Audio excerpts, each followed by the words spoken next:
안녕하세요. 김철입니다. 오늘은 지방정부 회계론 제10장 비영리법인 회계를 올려드리도록 하겠습니다. 수업은 동영상은 좀 짧게 하고요. 그 다음에 실제 수업에서는 2번으로 나눠서 하도록 하겠습니다. 그러니까 동영상 간략하게 보시고 실제 수업을 꼭 들으셔서 수업 시간에 자세한 내용을 공부하셨으면 좋겠습니다. 제10장 비영리 회계란 무엇인가? 일단 비영리 조직이 무엇인지를 알아야 됩니다. 비영리 조직의 회계를 다루는 것이 비영리 회계니까요. 먼저 시민단체와 비영리 조직에 대해서 알아볼까요? 시민사회단체, 시민단체라고 하는 것은 영어로는 CSO, Civil Society Organization 이렇게 합니다.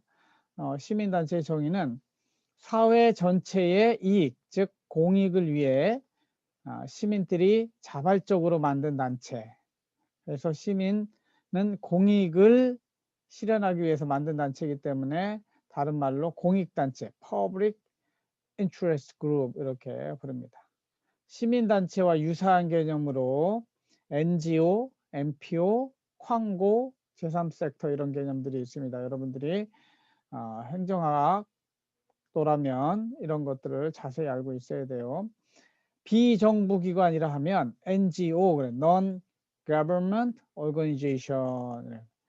이것의 정의는 정부와 무관하게 공익을 추구하고, 공익은 대부분 정부가 추구하지만 정부와 무관하게 공익을 추구하는 단체를 Non-Government Organization 이렇게 합니다. 그리고 NPO 그러면 이건 비영리기관 이렇게 이야기를 하는데 이건 Non-Profit Organization 이거는 기업과 무관하게 영리를 추구하지 않음. 기업은 영리를 추구하잖아요. 이 조직들은 영리를, 이윤을 추구하지 않는 그런 기관을 Non-Profit Organization 이렇게 이야기를 합니다. 그 다음에 여러분들 생소할 수 있지만 광고라는 개념이 있어요. 이거는 Quasi Autonomous NGO. NGO 중에 Quasi라고 하는 거는 유사, 비슷한 그런 뜻이에요.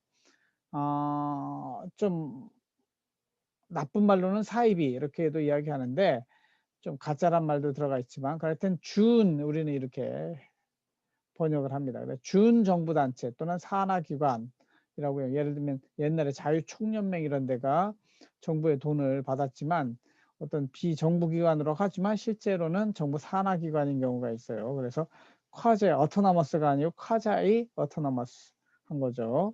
그러니까 완전히 자치하는 것이 아니라 쿼자이 어토너머스 NGO 정무 업무를 위탁 수행하는 이런 기관들을 쾅고 이렇게 부릅니다.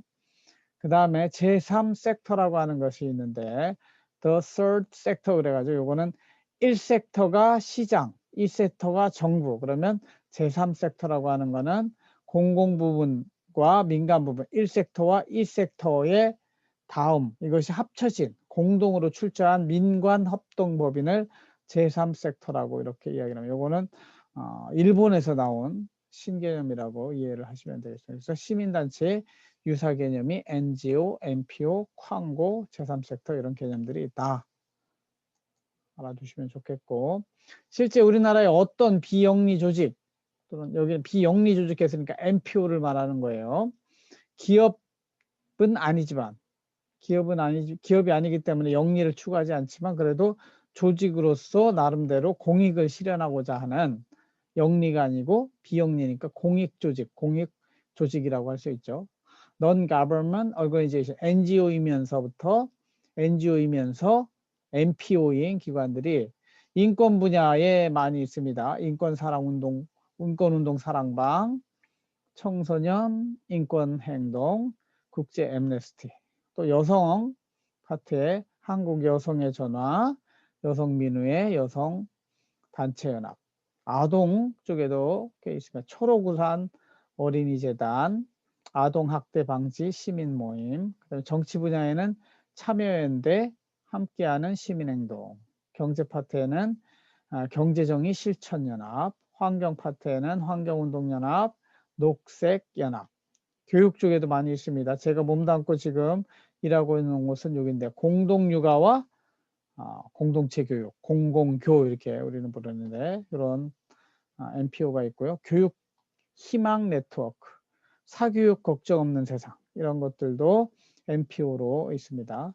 통일 분야에는 우리민족 서로돕기 운동, 동북아 평화연대, 문화 쪽에는 문화연대, 언론개혁 시민연대. 여러분들이 시민운동에 관심이 있다면 이런 단체에 소속이 되어서 활동하는 것들도 참 젊은 시절에 유익한 행동이라고 봅니다. 저희들은 하도 독재 시절을 살아가지고 우리 때는 대학교 다닐 때 데모를 많이 하고 그냥 돌 던지는 일을 했지만 요즘은 이쪽 비영리 조직들이 잘 막 갖추어져 있어서 이 조직에 들어가서 여러분들 삶도 배우고 실제 여기서 일하는 사람들을 활동가라고 부르는데 활동가로서 성장하는 것들도 여러분들이 행복할 수 있다면 한번 해볼 수 있는 그러한 인생의 진로가 될 수도 있을 것입니다. 그러면 비영리 조직, 시민단체는 어떻게 운영되는가?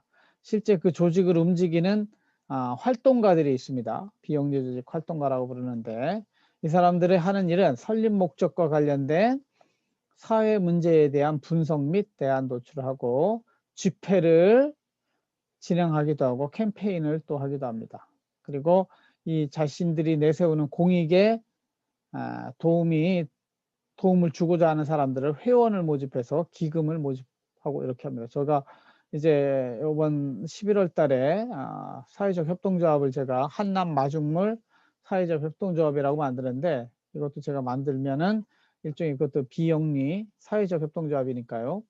영리를 추구하기도 하지만 실제 이익을 배당하지 않는다는 측면에서 비영리 조직이고 회원을 모집해서 제가 회비를 좀 거둘 생각입니다. 그 다음에 비영리 조직의 재원, 돈은 어디서 어떻게 조달받느냐? 조직 형태는 사단법인, 재단법인, 사람이 모인 거를 사단법인이라고 합니다. 돈을 기본으로 해서 법인이 운영되는 거를 재단법인이라고 합니다. 법인이 아닌 단체도 있어요. 제가 했던 공동육아도 시작은 법인이 아닌 사람들의 단체로 시작을 합니다. 즉 여러분들 종중이라고 들어봤어요. 우리 집안이 예를 들면 안동김씨 종중 이렇게 있으면은 그것도 법인은 아니지만 단체로서 활동을 하도록 민법상 이런 것들을 여러분들이 아시려면 민법 총칙에 대한 공부를 좀 하시면 유익한 도움이 될 것입니다. 그 다음에 수입원, 제일 중요한 재원 조달인데 수입원은 회원들이 내는 회비, 그 다음에 후원금, 정부 보조금 등이 있습니다. 그래서 특히 이 정부 보조금이 많이 흘러가기 때문에 이걸 민간단체 보조금이라고 부르는데 시민단체 회계는 투명해야 됩니다. 제가 시작할 때 우리 이제 그 위안부 관련된 그 시민단체의 회계 투명성 문제를 제가 제기했었는데 그런 부분들 상당히 중요한 문제고 자기 돈을 자기 마음대로 쓰는 건 상관이 없어요. 그러나 회비나 후원금이나 정부 보조금을 받아서 쓰는 비영리 조직은 회계를 투명하게 하고 책임을 져야 되는 그런 문제가 있습니다. 그러면 우리가 이제 정부 회계 감사론 시간이니까 회계 규칙에 대해서 배워야 되는데 비영리 조직이 만드는 회계 정보, 재정 정보의 이용자들은 누구냐? 첫 번째 돈을 낸 사람들 있죠. 그 비영리 조직의 회원, 기부자, 채권자, 종업원 등 비영리 조직의 자원을 제공한 사람. 그 다음에 비영리 조직의 구성원, 즉 비영리 조직이 제공하는 서비스를 이용하는 사람. 그리고 비영리 조직마다 큰 조직 같으면 이사회가 있고 감사와 정부기관들이 감독을 하게 되는데 뭘 보고하겠어요? 재정 정보를 보고하는 거예요. 만약에 잘못하면 압수수색을 하잖아요. 압수수색할 때 제일 먼저 보는 게 이런 재정 정보가 되겠습니다. 그리고 실제 비영리 조직의 경영자도 재정 정보를 이용하게 되어 있습니다. 정보 제공의 목적은 비영리 회계 규칙을 통해서 만들어진 재정 정보는 자원 배분 등 의사결정에 필요한 정보를 제공해 줍니다. 그 다음에 서비스 제공 능력에 대한 평가 필요한 정보. 이 비영리 조직이 이 일을 할 수 있는가를 보면 회계장부를 잘 보면 역사적으로 작년엔 뭐 했는지 재작년엔 뭐 했는지 한번 살펴보면 서비스 제공 능력을 평가할 수 있다는 것이죠. 그 다음에 수탁관리 책임과 성과 평가를 위한 정보가 될 수 있고요. 그 다음에 자산, 부채, 순자산 변동에 관한 정보를 이 비영리 조직의 재정 정보를 통해서 알 수 있다. 이렇게 이해하시면 되겠습니다. 그러면 우리나라 비영리 조직에 적용되는 회계 기준에는 어떤 것들이 있느냐? 일반적인 비영리 조직에 대해서는 한국회계기준원이 만들어 놓은 비영리 조직 회계 기준이 있습니다. 이게 일반 기준이라고 볼 수 있어요. 그러나 비영리 조직 중에서 다양한 특수한 형태들이 있습니다. 사립대학인 경우에는 사학기관 재무회계에 대한 특별 규칙을 적용해서 회계를 작성합니다. 이따가 우리 한남대학교 회계를 살펴볼 텐데 이것에 따라서 작성한 게 되겠어요. 의료기관인 경우에는 의료기관 회계기준 규칙이 있습니다. 사회복지단체의 경우에는 사회복지법인 및 사회복지시설 재무회계 규칙이 있습니다. 그 밖에 공익법인의 경우에는 공익법인 회계 기준이 있습니다. 그래서 이런 사립대학, 의료기관, 사회복지단체, 공익법인 제외한 나머지 비영리 조직들은 맨 위에 있는 일반 비영리 조직에 해당이 되고 한국회계기준원의 비영리 조직 회계기준을 따르게 됩니다. 그래서 여러분들이 공익법인이 무엇인가 법적으로 이게 행정법에 해당하는 것인데 살펴보면 법인세법상 비영리법인으로서 상속세 및 증여세법 시행령에 따라 열거된 사업을 운영하는 그런 법인을 공익법인이라고 부릅니다. 우리나라 법원의 해석상. 그래서 어떤 것들이 공익법인이냐? 종교법인, 우리 교회, 절 이런 게 종교법인이죠. 교육법인, 사회복지법인, 의료기관. 그래서 요런 여기 2, 3, 4 요것에 해당하는 것들을 법원에서는 공익법인으로 열거하고 법상 열거하고 있고 법원의 해석에 따라 좀 다를 수 있지만 요 어디까지 종교냐? 그죠? 사이비 종교도 종교냐? 이런 것들의 해석이 있을 거 아닙니까? 그런 것들은 구체적으로 법원의 해석에 따라 조금씩 달라질 수 있다. 이렇게 이해하시면 되겠습니다. 그 다음에 그러면 일반적인 비영리 조직의 회계 기준으로서 한국회계기준원의 비영리 조직 회계 기준은 어떤 내용을 담고 있느냐? 목적, 비영리 조직의 일반 목적 재무제표를 작성하는 데 적용하는 기준이다. 그리고 이 회계 기준은 모든 형태의 비영리 조직에 적용되고 여기에서 포함되는 재무제표는 재무상태표, 운영성과표, 현금흐름표 이렇게 되어 있고요. 현금흐름표는 수입과 지출을 집계한 수지계산서로 대체할 수 있도록 이렇게 규정이 되어 있습니다. 재무상태표, 운영성과표, 현금흐름표는 같은 개념인데 다른 거는 운영성과표, 손익계산서를 비영리 회계에 손익을 버는 영리 조직이 아니기 때문에 그런 손익계산서라는 개념을 쓰지 않고 뭐라고 써요?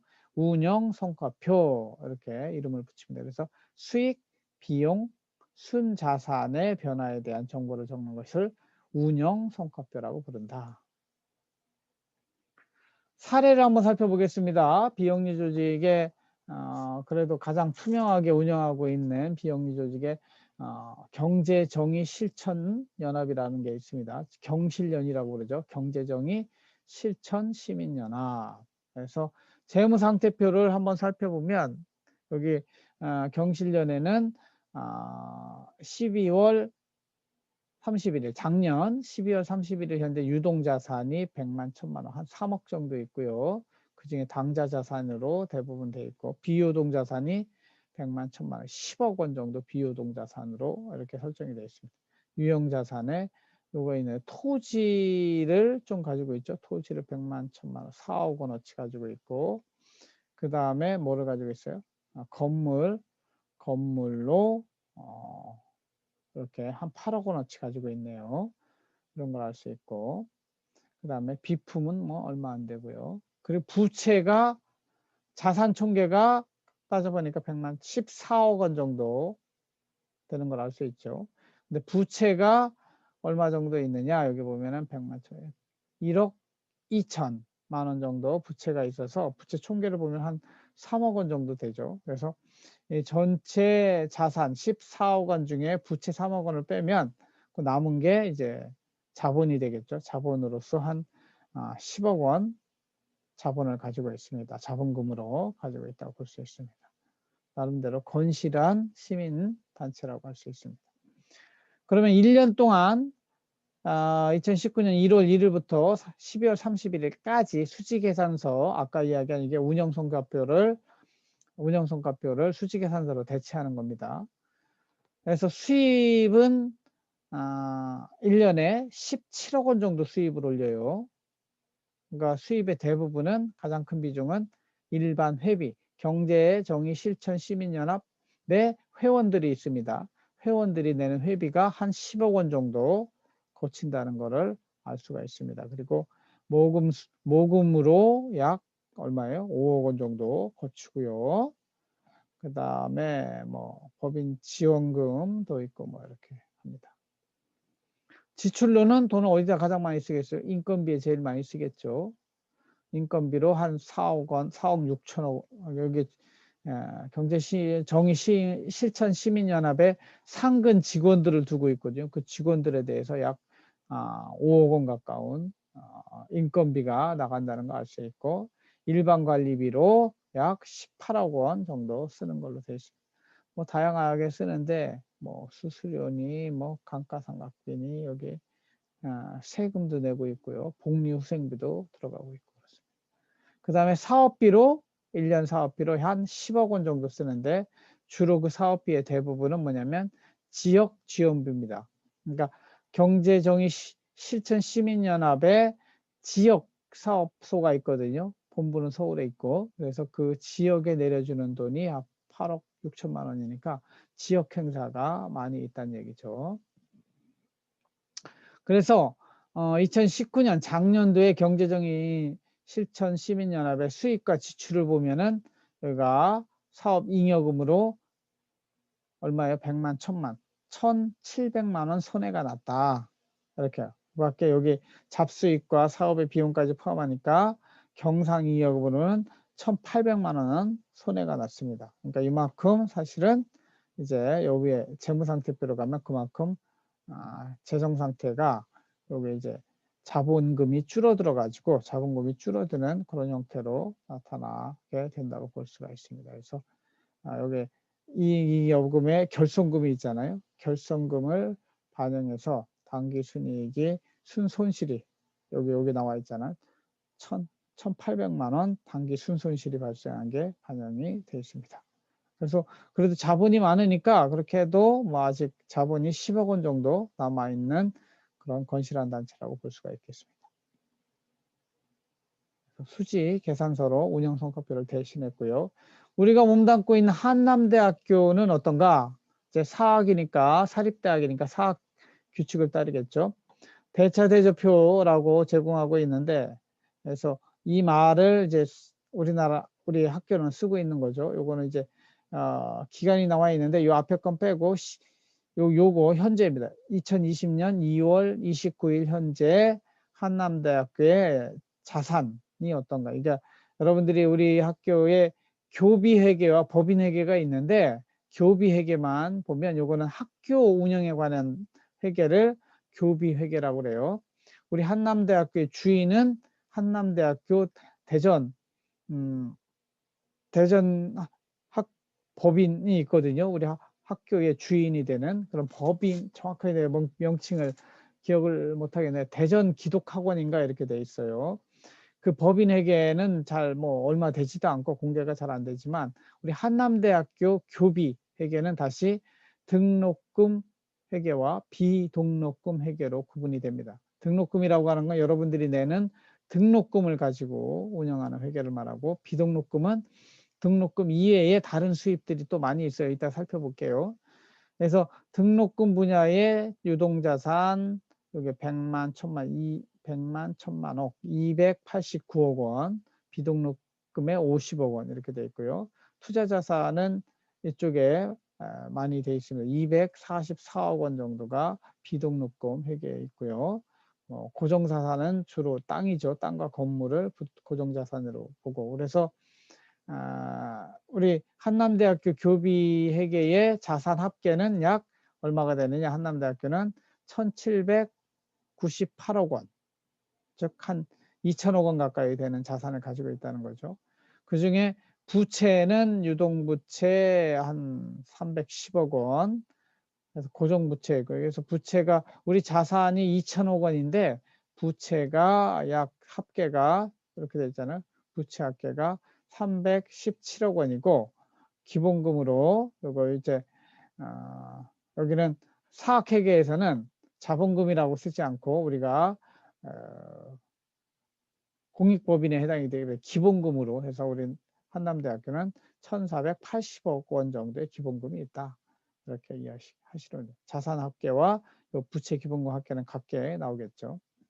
그 다음에 1년 수입 지출에 대한 내용을 운영 계산서 이런 형태로 1년 3월 1일부터 2월 20일까지 회계연도가 이렇게 학교 회계는 3월 1일에 시작해서 2월 29일에 끝납니다. 그래서 그 한 해의 살림살이를 살펴보면 등록금 수입으로 한남대학교는 2019년에 865억 원을 받았습니다. 그리고 뭐 예금 이자 수입으로 이 등록금 회계에 여기도 이제 100만, 1000만, 한 3억 원 정도 예금 이자 수입이 있고, 기타 교육의 수입이 1억 원 정도 있습니다. 나머지 우리 학교에서 많은 다른 것들을 합니다. 여러분들 학부 등록금뿐만 아니라 평생교육원에 다양한 강의도 있고 이런 것들로 벌어들이는 돈이 있거든요. 수강료 수입, 그리고 큰 돈을 차지하는 거는 요 국고보조금이에요. 우리나라가 우리 학교가 국책사업 수행한다고 저번 우리 전임 총장 이덕근 총장님 때 국책사업 수주를 많이 했는데, 그래서 1년 동안 국고보조금으로 받아들인 돈이 350억 원 정도 된다. 그리고 우리 산학협력단이 별도의 법인으로 있거든요. 거기서 벌어들인 돈을 우리 교비회계로 보내줍니다. 그게 한 8억 원 되고요.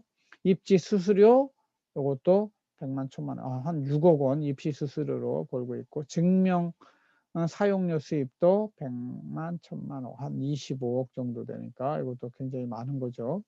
그 다음에 기타 교육부대 수익, 그 다음에 예금이, 그래서 1년 동안 등록금 회계에서 우리 학교는 한 870억 정도 벌고, 그리고 비등록금 회계에서 470억 이렇게 버는 거죠. 그래서 1년 수입학계는 1년에 한남대학교는 1,338억 원의 매출액, 즉 수익이 발생한다. 그러니까 기업이 아니기 때문에 매출액이란 표현을 안 쓰고 수익이라고 합니다. 운영수익으로 1,338억 원을 벌어들였고, 그 다음에 쓰는 돈입니다. 비용합계 1,426억 원을 썼어요. 그렇죠? 그래서 결론은 2019년 기준으로 88억 적자가 난 거죠. 어디에 돈을 쓰느냐? 교원 보수에 한 500억, 직원 보수에 140억, 시설 관리, 일반 관리, 운영비, 감가상각비, 이렇게 연구비. 여러분 학생을 위해서도 상당히 돈을 많이 씁니다. 보세요. 500억 원 정도 학생 경비로 이렇게 씁니다.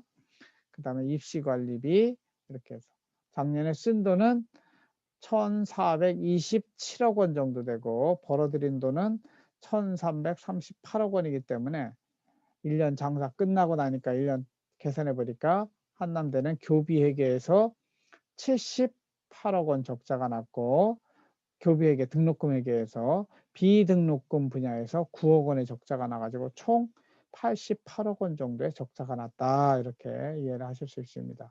그래서 이 한남대학교 거는 복잡해가지고 제가 직접 만든 거예요.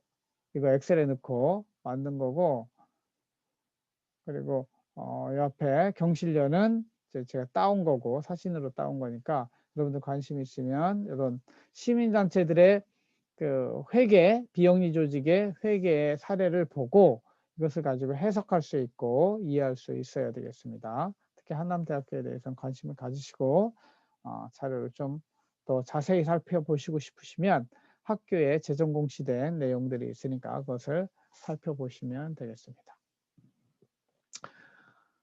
예, 그래서 제 10장 비영리 조직, 비영리 회계란 무엇인가를 마치고 마지막에 또 말씀을 하나 나눠보면 오늘 함께 나눌 말씀은 이사야 55장 8절 9절 말씀입니다. 제가 한번 읽어드릴게요. 여호와의 말씀에 내 생각은 너희 생각과 다르며 내 길은 너희 길과 달라서 하늘이 땅보다 높은 같이 내 길은 너희 길보다 높으며 내 생각은 너희 생각보다 높으니라 이렇게 말씀하고 있습니다.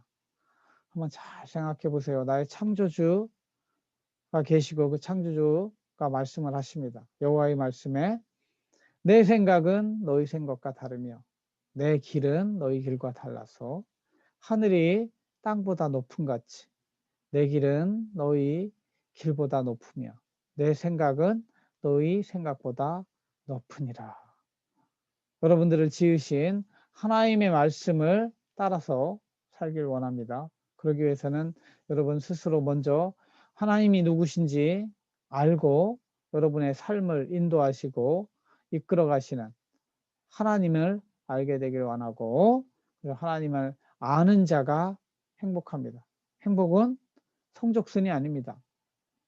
행복은 돈이 많다고 찾아오는 것도 아닙니다. 행복은 나의 창조주를 알고 창조주가 내가 어떻게 살기를 원하는지 깨닫고 그렇게 살아갈 때 느끼는 것이 진정한 행복입니다. 그래서 여러분들이 하루라도 젊을 때에 하나님을 알게 되시길 원하고 그 마음이 있으면 여러분들이 성경 말씀을 읽으시고 특별히 성경 말씀 처음 읽을 때는 어렵다 그러면 저한테 연락도 하시고 개인적으로 찾아오세요. 제가 여러분들 위해서 기도하고 여러분들이 진정으로 하나님을 만나고 인생에 좀 하나님의 인도하심을 받는 삶을 살게 되기를 진심으로 기도드립니다. 그래서 이렇게 말씀하시는 하나님의 생각을 여러분들이 아셔야 되고 하나님의 길을 아시면 여러분들이 그 안에 흔들리지 않고 하나님의 말씀을 따라서 기도하면서 그 길을 갈 때 진정한 행복을 여러분들이 찾을 수 있습니다. 그 행복의 길을 찾으시길 바라고 하나님의 생각과 같은 그러한 삶을 살아가게 되시길 진심으로 여러분들 앞에 당부하고 기도합니다. 이렇게 제 10장 비영리 회계란 무엇인가에 대한 동영상 강의를 마치도록 하겠습니다. 여러분들 하여튼 이제 막바지로 가고 있는데 마지막 5개 강의가 남아 있습니다. 열심히 하셔서 유종의 미를 거두시길 바라겠습니다. 감사드리고 다음 시간에 또 뵙도록 하겠습니다. 감사합니다.